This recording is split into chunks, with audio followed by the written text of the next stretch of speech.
Start.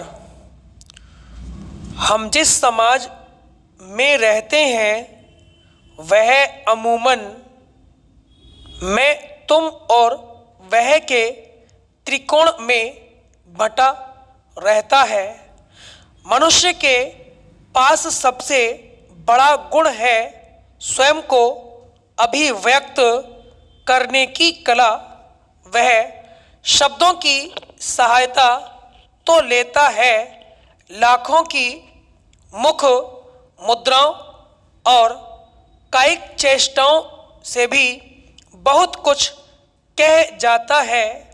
शब्द में गूंजने की शक्ति होती है, बार बार की आवृत्ति से शब्दों में मंत्र की शक्ति आ जाती है। आशीर्वाद और शुभ कामना के शब्द हमारी जीवनी शक्ति बढ़ा देते हैं।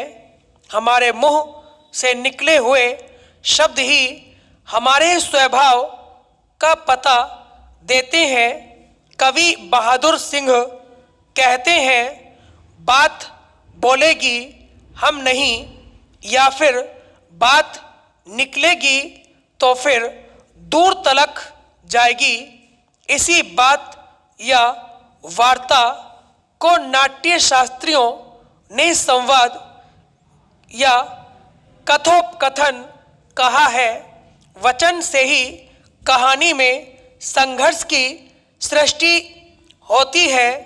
ठीक वैसे ही जीवन में भी अपनी बात मनवाने के लिए हम लच्छेदार भाषा का प्रयोग करते हैं।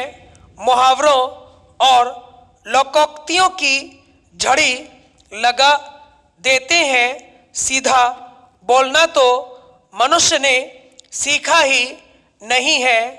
पशु प्रेम, क्रोध या स्वभाववश गर्जना करते हैं, लेकिन मनुष्य की भाषा में एक विलक्षण शक्ति होती है। वह घाव भी देती है और उपचार का मरहम भी लगाती है। उसमें सहानुभूति और संवेदनशीलता होती है जो एक मनुष्य को दूसरे मनुष्य से जोड़ती है, जिसे हमारे यहाँ तादात्म्य और पाश्चात्य विचारकों के यहाँ कहा गया है। आज दो देश एक दूसरे से मतभेद रखते हैं, आपस में लड़ते झगड़ते हैं और बात भी करते हैं। यही बात हमारे आदान प्रदान का जरिया है। दूसरों की मौजूदगी हम सबके जीवन में अनिवार्यतः होती है।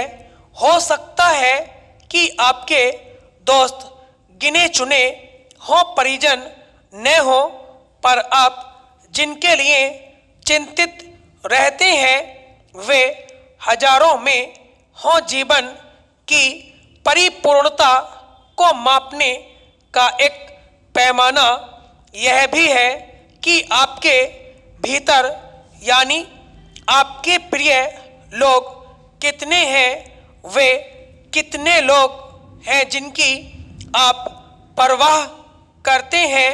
अमेरिकी कवयित्री धार्मिक विषयों पर लिखती थीं, इनसे मुझे दिशा मिलती है और मैं अपनी कविताओं में ईश्वर से जो पुकार लगाती हूँ ये इनकी ही है। दरअसल दूसरों के बिना आपका अस्तित्व नहीं होता। माँ, पिता, भाई बहन, दोस्त, सबकी सोच कहीं न कहीं आपके अवचेतन में होती है। ऐसे भी लोगों की सोच आपके साथ होती है जिनसे आप किसी तरह प्रभावित हो या जिनसे आप घृणा करते हैं। यही लोग आपको मायने देते हैं।